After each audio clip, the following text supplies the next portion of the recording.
Which among the following enzyme is not present in Succus entericus?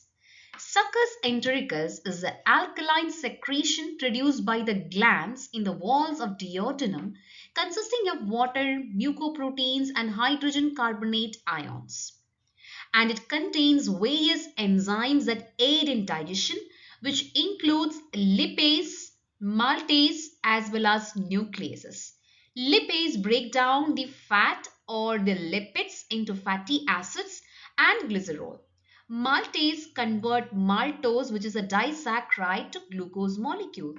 Nucleases break down the nucleic acid, that is DNA, and RNA into nucleotides. So that means option A, B, and C are incorrect answer.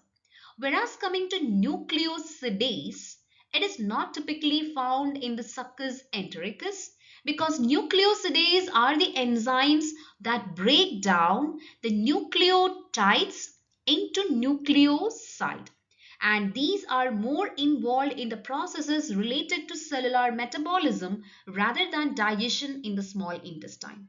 So that means the correct answer is option D, nucleosidase.